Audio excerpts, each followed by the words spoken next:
여러분 안녕하십니까. 저는 황작가입니다. 황작가의 책 읽기, 우리는 제레드 다이아몬드가 쓴 총균세를 읽고 있습니다. 네, 드디어 이 책의 본론의 마지막 장에 이르렀습니다. 오늘은 19장을 읽도록 하겠습니다. 이 19장은 상대적으로 그 길이가 좀 깁니다. 그래서 제가 두 번에 나눠서 읽도록 하겠습니다. 네, 19장의 제목은요, 아프리카는 왜 흑인의 천지가 됐는가 입니다. 우리는 아프리카 그러면 당연히 흑인들만 산다 라고 하는데 과연 왜 그럴까에 대해서 저자는 질문하고 있습니다. 네, 우리 책의 556쪽입니다. 제19장 아프리카는 왜 흑인의 천지가 됐는가. 아프리카에는 이미 흑인뿐만 아니라 전 세계 인류를 크게 6가지로 구분할 때 5인종이나 살고 있었으며 그중 3인종이 원주민으로 살고 있는 곳은 아프리카뿐이다. 전 세계 언어의 4분의 1이 아프리카에서만 사용된다. 이 같은 인간의 다양성은 그 어느 대륙도 따라가지 못한다. 네, 소제목입니다. 아프리카인들의 다양성은 어디에서 비롯되는가? 아프리카에 대해 아무리 많은 책을 읽은 사람도 직접 그곳에 가보면 매우 놀라운 첫인상을 받게 마련이다. 신생 독립국 나미비아의 수도 빈트후크의 길거리에서 나는 흑인, 헤레로족, 흑인, 오암보족, 백인, 흑인도 아닌, 백인도 아닌 남아족 등을 발견할 수 있었다. 그들은 교과서에 실린 사진이 아니라 내 눈앞에서 살아 움직이는 인간들이었다. 한편 빈트후크 바깥에서는 종전에 널리 퍼져 있던 칼라하리 부시먼의 마지막 후손들이 살아남기 위해 안간힘을 쓰고 있었다. 그러나 나미비아에서 나를 가장 놀라게 한 것은 한 도로 표지판이었다. 빈트후크 시내 어느 주요 도로에 괴링로라는 이름이 붙어 있었던 것이다. 어느 나라의 지배층이 아직도 뉘우칠 줄 모르는 나치 잔당이기에 나치 독일의 악명 높은 관료이며 공군 창설자였던 헤르만 괴링의 이름을 따서 도로를 지었을까 하고 나는 생각했다. 과연 그 도로는 지금의 나미비아인 남아프리카 서쪽에 있던 독일 식민지를 건설한 관료, 즉 헤르만의 아버지인 하인리 괴링을 기리기 위한 것이었다. 여기 지금 이제 공군 창설자가 헤르만이고요. 헤르만 괴링이고 그 아버지가 하인리 괴링이란 얘기입니다. 그래서 나치 학살의 주범은 아니고 나치 학살의 주범이었던 그 공군 창설자의 아버지를 기리는 길 이름이란 얘기입니다. 그러나 하인리 역시 문제가 있는 인물이었다. 그는 유럽의 이주민들이 아프리카인에게 가한 공격 중에서 가장 지독했던 한 사건, 즉 1904년 독일이 헤레로족을 말살시키려고 했던 전쟁에 참여하기도 했기 때문이다. 오늘날 그 이웃에 있는 남아프리카 공화국에서 일어나는 일들이 세계의 이목을 더 많이 끌고 있긴 하지만 나미비아도 식민지 시대를 청산하고 다민족 사회를 건설하기 위해 고심하고 있는 중이다. 내가 본 나미비아는 아프리카의 과거와 현재가 얼마나 뗄 수 없는 관계인지를 여실히 보여주고 있다.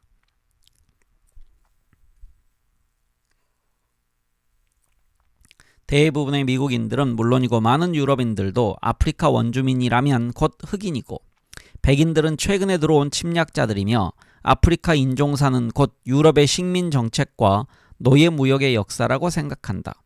우리가 하필 이 같은 사실들을 주목하는 데에는 명백한 이유가 있다. 과거의 흑인 노예들이 대량으로 미국에 들어온 탓에 오늘날 대부분의 미국인들이 알고 있는 아프리카 원주민은 흑인뿐이기 때문이다. 그러나 아프리카에서 오늘날 흑인들이 살고 있는 많은 지역은 불과 몇천 년 전까지만 하더라도 매우 다른 민족들이 차지하고 있었을 것이며 이른바 아프리카 흑인이라는 사람들도 사실은 각양각색이다. 백인 이주민들이 들어오기 전에도 아프리카에는 이미 흑인뿐만 아니라 전 세계 인류를 크게 5가지로 구분할 때 5종이나 살고 있었다. 게다가 그중 3종의 원주민으로 살고 있는 곳은, 다시 읽겠습니다. 게다가 그중 3인종이 원주민으로 살고 있는 곳은 아프리카뿐이다. 전 세계 언어의 4분의 1이 아프리카에서만 사용된다.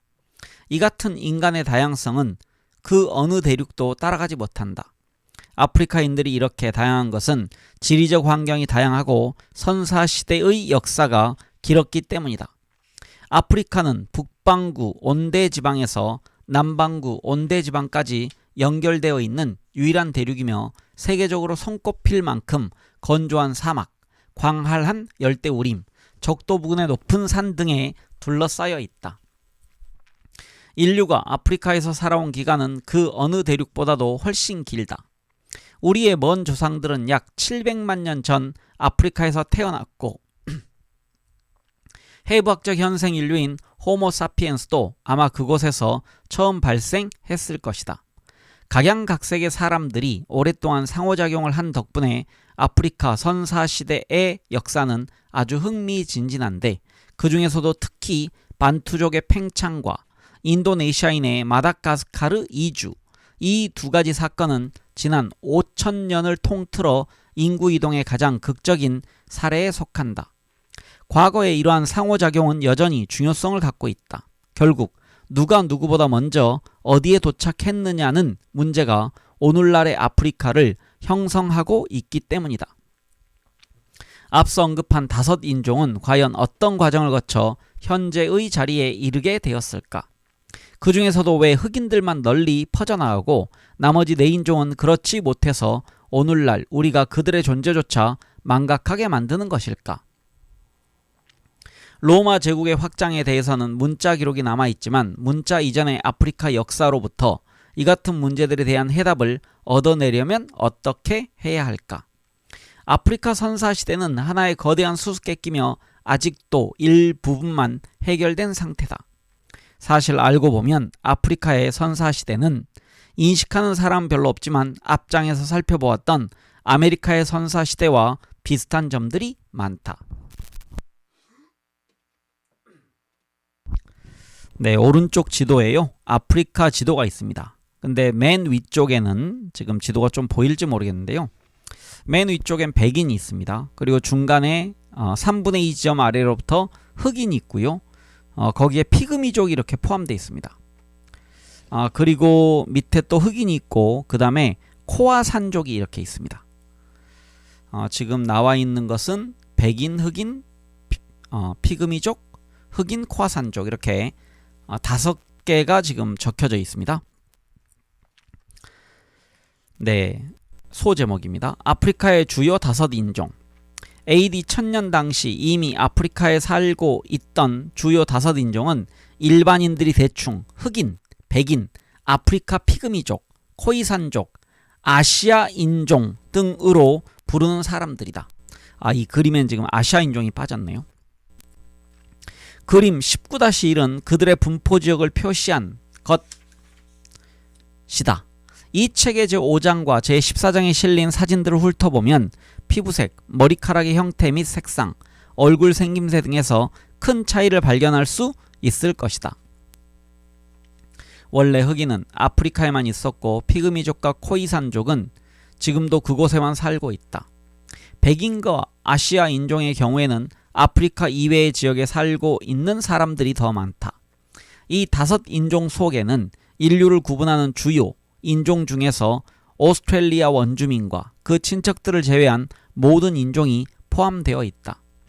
지금쯤 이렇게 항의하는 독자들도 많을 것이다. 자의적으로 인종을 분류하여 사람들에 대해 고정관념을 갖지 말라. 그러나 나도 이른바 주요 인종이라는 이 각각의 범주 속에 사실 각양각색의 사람들이 포함되어 있다는 것을 잘 알고 있다. 줄루족, 소말리아족, 이보족 등 서로 판이하게 다른 사람들을 모두 흑인이라는 한 범주 속에 포함시킨다는 것은 그들의 차이점을 무시하는 일이다. 마찬가지로 아프리카에 이집트인과 베르베르족을 뭉뚱그려 놓고 거기에 유럽의 스웨덴인을 합쳐 모조리 백인이라고 부르는 것도 역시 그에 못지않게 큰 차이점들을 무시하는 일이다. 그리고 흑인이니 백인이니 하는 주요 인종의 구분은 자의적인 것이다. 서로 겹치는 지점이 있기 때문인데 그것은 지구상의 모든 인종이 다른 인종을 만날 때마다 결혼이라는 형태로 맺어진 결과다. 그러나 역사를 이해하는 데는 이렇게 주요 인종을 구분하는 것도 쓸모가 있으므로 편의상 각 인종의 명칭을 사용하되 방금 말한 주의사항을 매번 되풀이하지는 않겠다. 아프리카의 5인종 중에서 특히 인구가 많은 흑인과 백인에 대해서는 미국인이나 유럽인들도 잘 알고 있으므로 굳이 그 외모를 설명할 필요가 없다. 흑인들은 1400년경에도 아프리카에서 가장 넓은 지역, 즉 사하라 남부를 포함하여 사하라 이남 아프리카 대부분 지역을 차지하고 있었다. 아프리카에서 건너간 아메리카 흑인들은 주로 아프리카 서해안 출신으로 동아프리카, 즉 북으로는 수단, 남으로는 남아프리카 공화국의 동남해안까지 에도 비슷한 사람들이 살고 있었다. 그리고 이집트인, 리비아인, 모로코인 등이 포함된 백인들은 아프리카 북해안 일대와 사하라 북부를 차지했다.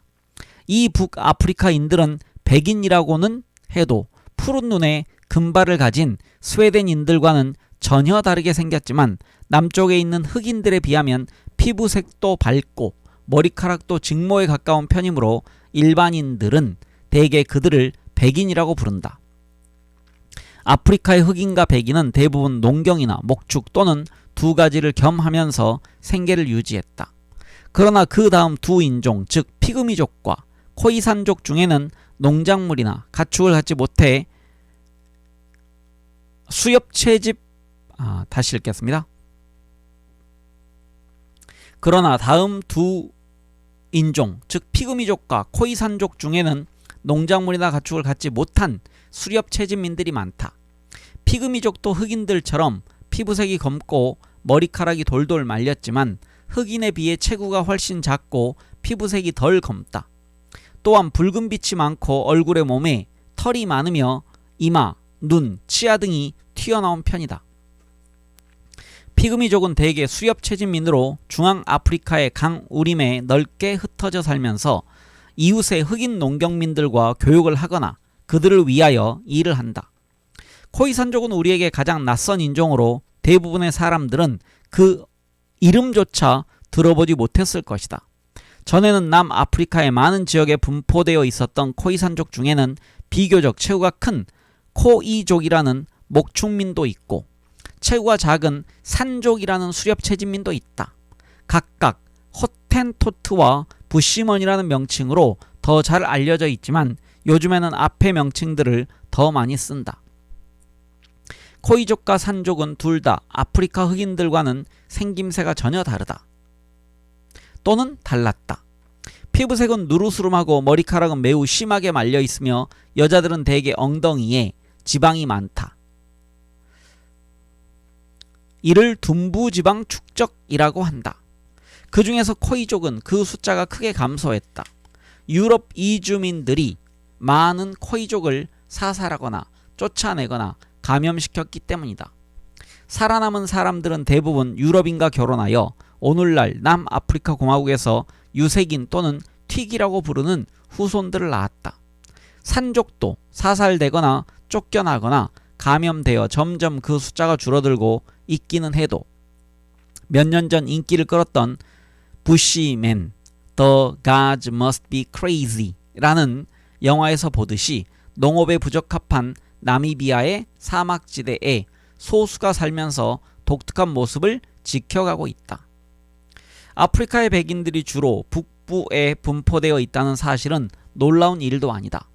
거기서 가까운 근동이나 유럽에도 비슷한 사람들이 살고 있기 때문이다. 문자로 기록된 역사를 보더라도 유럽과 근동, 북아프리카 사이에는 항상 인구 이동이 잦았다. 따라서 이 장에서는 아프리카의 백인들에 대해 많이 언급하지는 않겠다. 그들의 기원은 수수께끼가 아니기 때문이다. 우리가 풀어야 할 수수께끼는 흑인 피그미족과 코이산족에 대한 것이다. 그들의 분포를 살펴보면 과거에 몇 차례 인구 변동이 있었음을 짐작할 수 있다. 예를 들면 오늘날 20만 명의 피그미족이 1억에서 2억 명의 흑인들 틈에 분산되어 분포하고 있다. 그로 미루어 피그미족 수련민들은 원래 적도 부근의 삼림지대에 널리 분포되어 있다가 흑인 농경민들이 들어오면서 쫓겨나 이곳저곳에 고립되었으리라고 볼 수 있다. 남아프리카의 코이산족 지역은 신체나 언어 면에서 그처럼 독특한 사람들이 살고 있기에는 놀라울 정도로 작은 지역이다. 그렇다면 코이산족도 원래는 더 넓게 분포하고 있었는데 그 중에서 북쪽에 살던 사람들이 제거되고 만 것일까? 가장 희한한 것은 마지막 남은 수수께끼다. 커다란 섬 마다가스카르는 동아프리카 해안으로부터 약 400km밖에 안 떨어져 있으므로 모든 대륙 중에서 아프리카에 가장 가까우며 그곳과 아시아 또는 오스트레일리아 사이에는 인도양이 가로놓여 있다. 마다가스카르 사람들은 두 종류가 섞여 있다. 그중 하나가 아프리카 흑인이라는 것은 놀라운 일이 아니지만 또 하나는 얼굴만 보아도 열대 동남아시아인임을 금방 알 수 있는 사람들이라는 것이 문제다. 더구나 마다가스카르 사람들은 아시아인이든 흑인이든 혼혈이든 모두 오스트로네이시아계 언어를 사용한다. 이 언어는 마다가스카르에서 6,000km도 넘는 광활한 인도양 너머 인도네시아 보르네오 섬에서 사용되고 있는 마아냔어와 매우 유사하다. 마다가스카르 섬을 제외하면 반경 수천 킬로미터 이내에 보르네오인을 조금이라도 닮은 사람들은 아무도 없다. 오스트로네이시아계 언어를 사용하고 변형된 오스트로네이시아 문화를 가진 이 오스트로네이시아인들은 유럽인들이 처음 찾아왔던 1500년경에도 이미 마다가스카르에 살고 있었다. 내 생각으로는 이것이야말로 전 세계에서 가장 놀라운 인문지리학적 사실인 듯하다. 이것은 가령 콜럼버스가 쿠바에 도착했을 때 가까운 북아메리카 대륙에는 아멜린드계 언어를 사용하는 아메리카 원주민들이 살고 있는데 쿠바에는 스웨덴어와 가까운 언어를 사용하는 푸른 눈, 금발머리의 스칸디나비아인들이 살고 있었다는 것만큼이나 터무니없는 일이다. 도대체 선사시대의 보르네오인들은 지도나 나침반도 없이 배를 타고 항해하여 어떻게 마다가스카르까지 올 수 있었을까?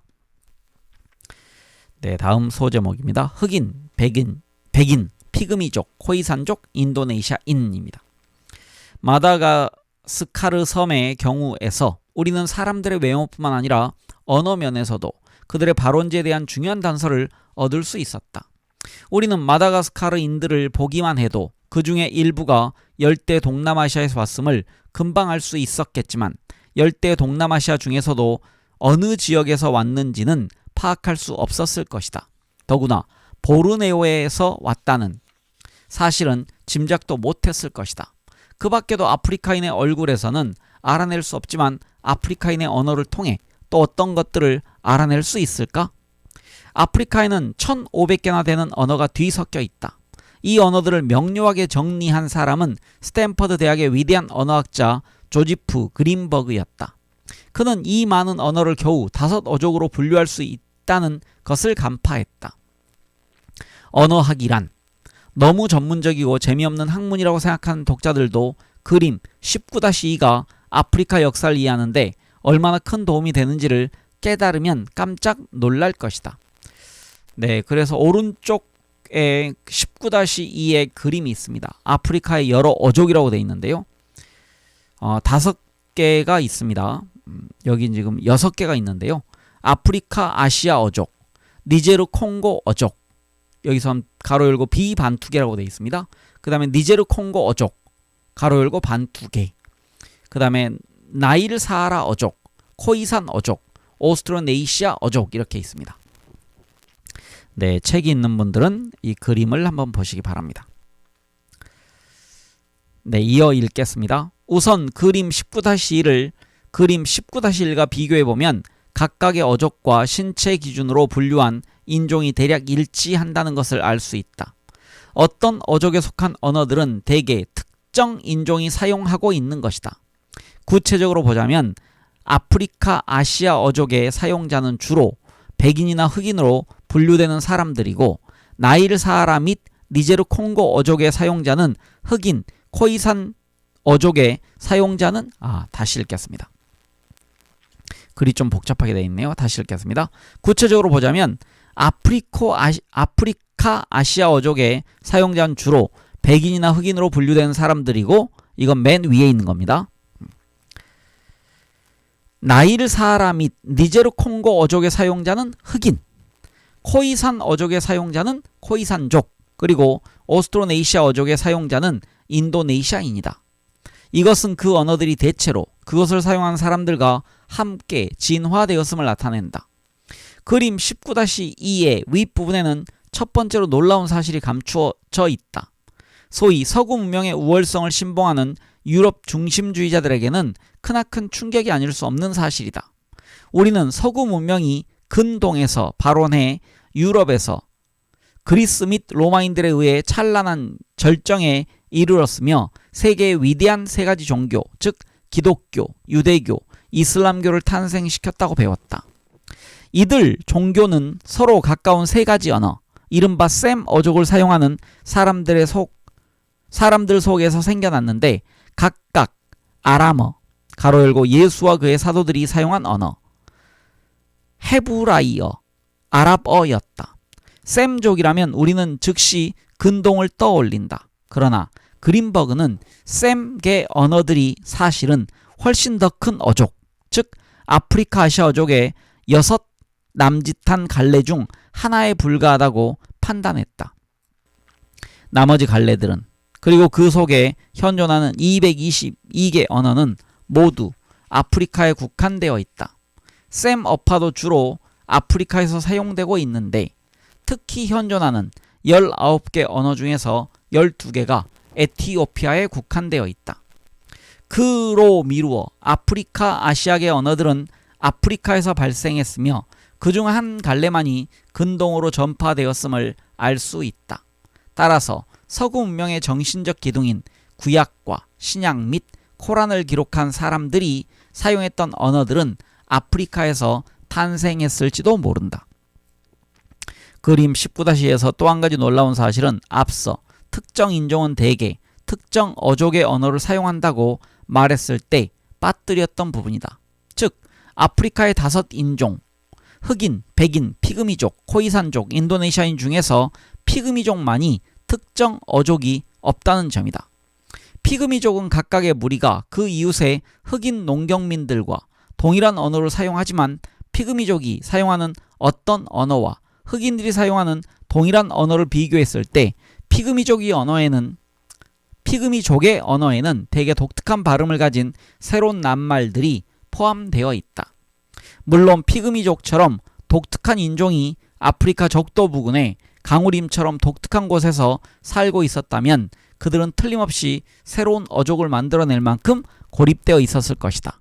그러나 지금은 그 언어들이 남아있지 않고 그림 19-1에서 보았듯이 오늘날 피그미족의 분포지역은 매우 분산되어 있다.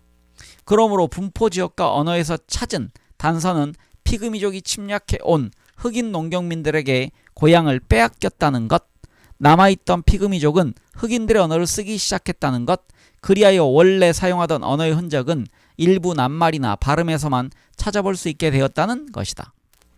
앞서 우리는 말레이시안 네그리또, 즉 세망과 필리핀 네그리또에게도 비슷한 일이 일어났음을 확인한 바 있다. 그들도 주위를 포위한 농경민들로부터 각각 오스트로아시아계 언어와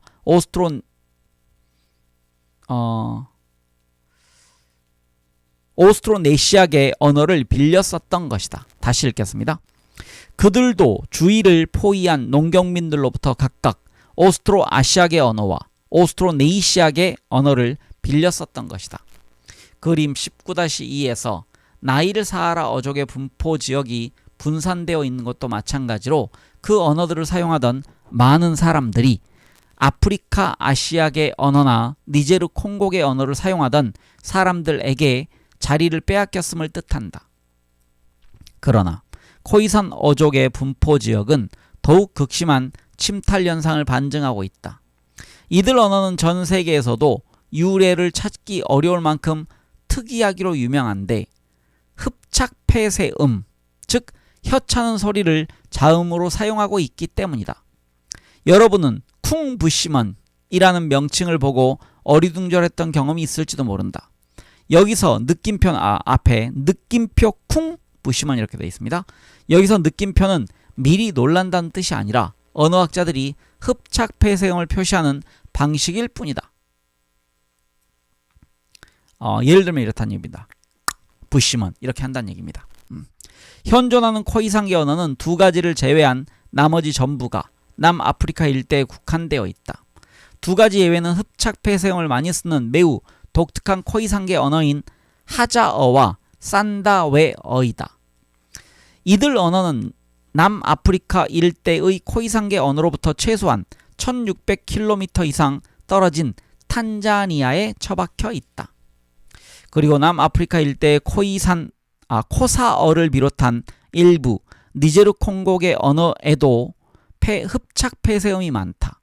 더욱 의외인 것은 흡착폐쇄음이나 코이산 어족의 낱말들이 케냐의 흑인들이 사용하는 아프리카 아시아계 두 언어에도 나타난다는 사실인 것이다.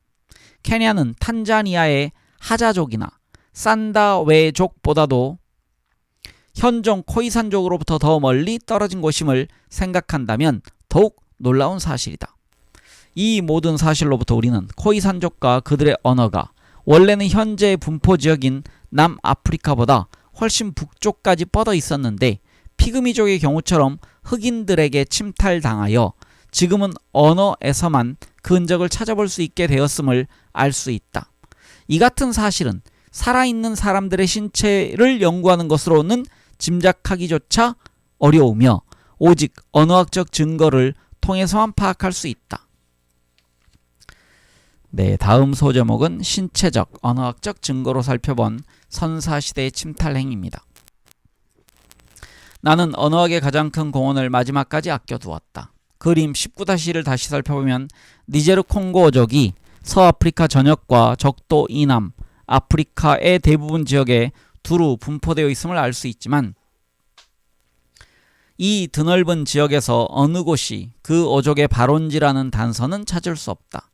그러나 그린버그는 적도 이남 아프리카의 니제르 콩고계 언어가 모두 반투계라는 하나의 하위 언어군에 속한다는 점을 간파했다.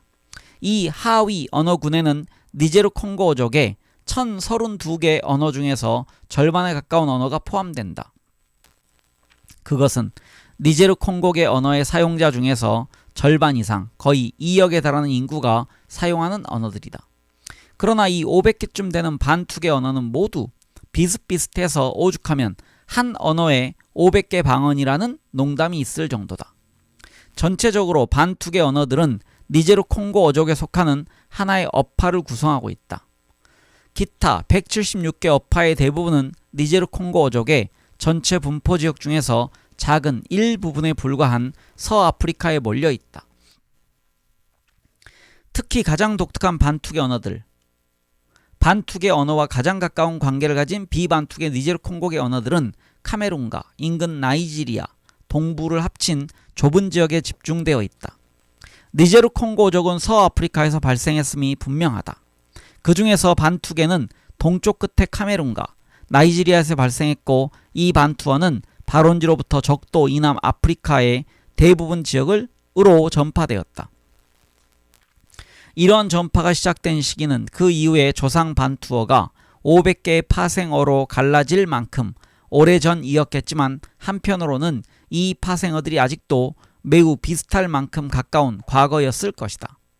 반투어뿐만 아니라 모든 니제르 콩고계 언어의 사용자들이 흑인이므로 자연 인류학의 증거만 가지고는 누가 어느 방향으로 이동했는지 판단할 길이 없다.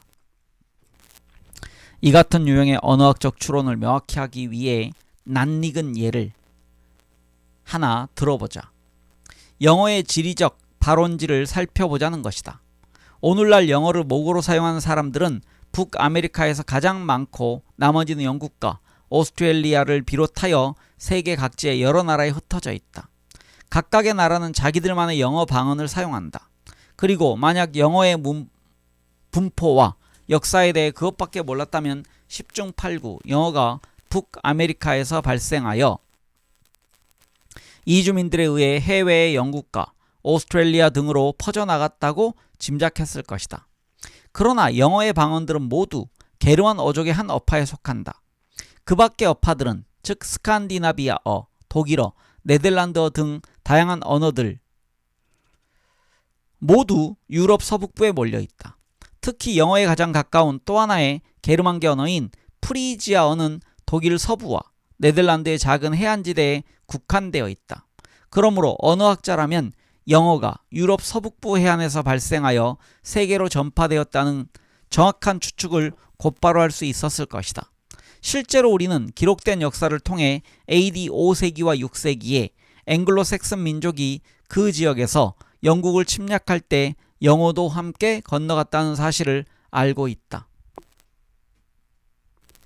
근본적으로 이와 동일한 추론 과정을 통해 우리는 오늘날 아프리카의 넓은 지역을 차지하고 있는 2억 명에 가까운 반투족이 원래 카메룬과 나이지리아에서 발원했음을 알 수 있다. 셈족의 북아프리카 발원지 및 마다가스카르 섬 아시아인들의 발원지와 함께 반투족의 경우에도 언어학적 증거가 없었다면 결론을 내릴 수 없었을 것이다.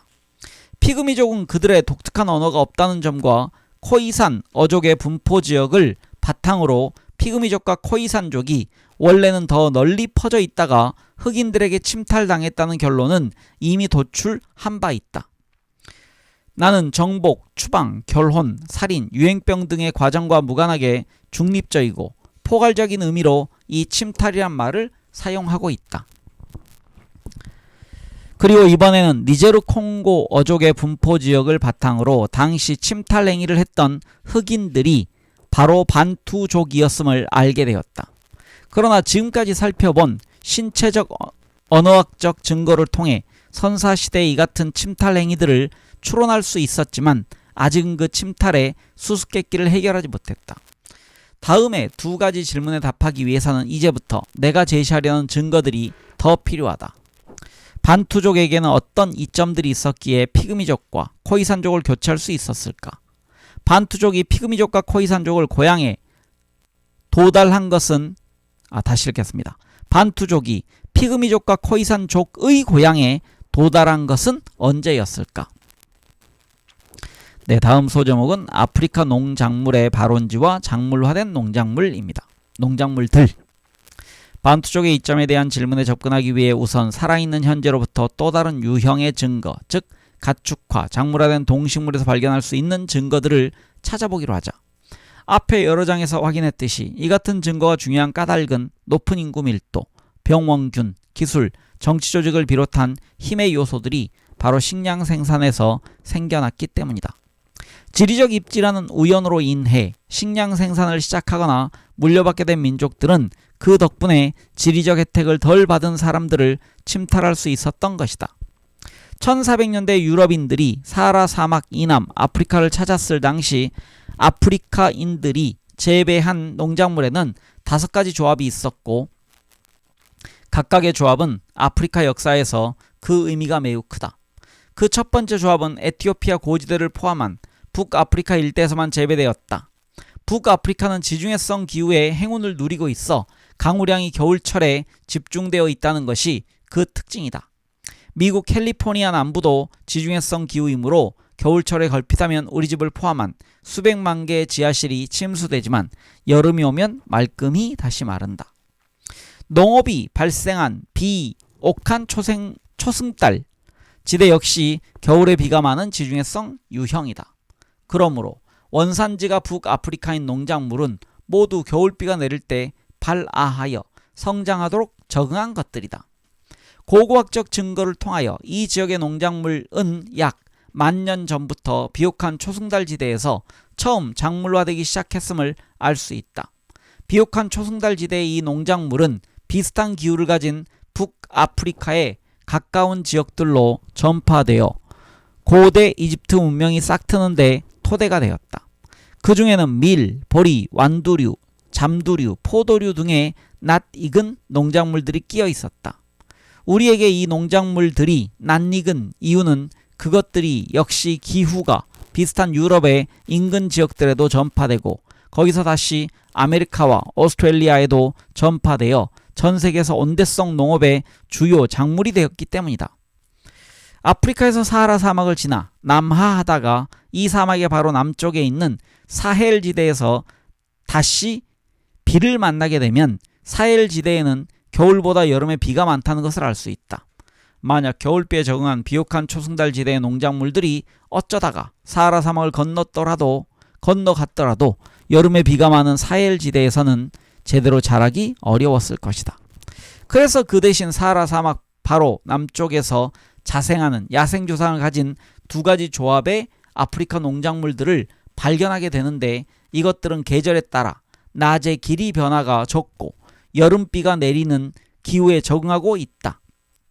그중 한 조합은 조상들이 사헬 지대의 서쪽에서 동쪽까지 널리 분포되어 있고 거기서 작물화된 것으로 보이는 식물이다. 그 중에서도 특히 수수와 진주 기장은 사하라 사막 이남 아프리카의 많은 지역에서 주요 공류가 되었다. 수수는 오늘날 미국을 포함해 모든 대륙의 고온 건조한 기후를 가진 지역에서 두루 재배되고 있는 귀중한 농작물이다. 또 하나의 조합은 그 야생 조상이 에티오피아에 자생하며 그곳에 고지대에서 작물화된 것으로 보이는 식물들로 구성되어 있다. 그 대부분은 지금도 주로 에티오피아에서만 재배되고 있어서 미국인에게는 생소한데 에티오피아만의 마약성 식물인 채트, 바나나 비슷한 엔세테, 기름이 함유된 누그, 국민적인 술을 빚는 손가락 기장, 종자가 작은 곡식이지만 역시 국민적인 빵을 만드는 테프 등이 그것이다. 네, 왼쪽 지도가 있는데요. 밑에 설명만 좀 읽겠습니다. 위에 제목은요. 아프리카 농작물의 발원지의 몇 가지 농작물의 예라고 되어 있습니다. 밑에는요. 아프리카에서 전통적으로 재배한 괄호 열고 유럽 이주민이 농작물을 가지고 도착하기 이전에 재배한 농작물의 발원지와 각 지역에서 재배한 농작물의 두 가지 예라고 되어 있습니다. 이렇게 지도별로 근동 지역에선 보리와 밀, 그리고 북부 아프리카에서는 수수, 진주, 기장, 그 밑에 사헬지대가 있고요. 그래서 서아프리카 지역에는 아프리카, 마류, 콜라 열매가 되어 있습니다. 그 다음에 에티오피아는 커피와 테프고요. 열대아시아는 바나나류, 아시아 마류 이렇게 되어 있습니다. 이게 지금 마다가스car 섬과 아프리카 대륙 남쪽으로 갔다는 얘기입니다. 마지막에 그 바나나류와 아시아 마류가 그렇습니다. 네, 이어갑니다. 그러나 커피에 중독된 독자들은 커피를 작물화한 고대 에티오피아의 농부들에게 감사해야 한다. 커피도 원래는 에티오피아에 국한되어 있었지만 나중에 아라비아에 전해졌다가 다시 전 세계로 퍼져나가서 오늘날 브라질이나 파푸아 뉴기니 같은 머나먼 나라의 경제를 지탱해주고 있는 것이다. 아프리카 농작물의 마지막에서 두 번째 조합은 야생 조상이 다습한 기후의 서아프리카에서 자생하던 식물들이다. 그 중에서 아프리카 별을 비롯한 일부는 거의 그 지역에만 국한되어 있고 아프리카 마류를 비롯한 일부는 사하라 이남 아프리카의 다른 지역에도 두루 퍼졌다. 기름 야자와 콜라 열매 두 가지는 다른 대륙들에도 전파되었다. 서아프리카인들은 옛날부터 카페인이 들어있는 콜라나무 열매를 씹어서 마약처럼 이용했으며 코카콜라사의 음료수가 미국인들로부터 시작하여 결국 전 세계 사람들을 매혹시킨 것은 훨씬 나중 일이다. 거기에도 원래는 그 열매 추출물이 들어있었다. 아프리카 농작물의 마지막 조합도 다습한 지역에 적응했지만 그림 19-3에서 가장 큰 놀라움을 주는 식물들이다. 바나나, 아시아산 마류, 타로토란 등은 1400년대 이미 사하라 사막 이남 아프리카에 널리 퍼져 있었고 아시아변은 동아프리카 해안에 정착했다. 이들 농작물의 원산지는 열대 동남아시아다. 그런데 아프리카까지 들어왔다는 것은 경악할 만한 일이다. 우리는 마다가스카르에 있는 인도네시아인들을 통해 선사시대의 아프리카와 아시아 사이에 모종의 접촉이 있었음을 이미 짐작할 뿐이다. 과연 오스트로네시아인들은 보르네오에서 배를 타고 동아프리카 해안에 상륙하여 감지덕지 않은 아프리카 농부들에게 각종 농작물을 선물하고 아프리카 어부들을 몇 명 태운 후 아침 햇살을 받으며 곧장 다시 출발하여 마다가스카르 섬으로 이주했던 것일까? 그래서 아프리카에는 오스트로네시아인의 흔적이 더 이상 남아있지 않은 것일까? 네, 다음 소제목 운 좋은 아프리카인들부터는요 다음에 읽도록 하겠습니다.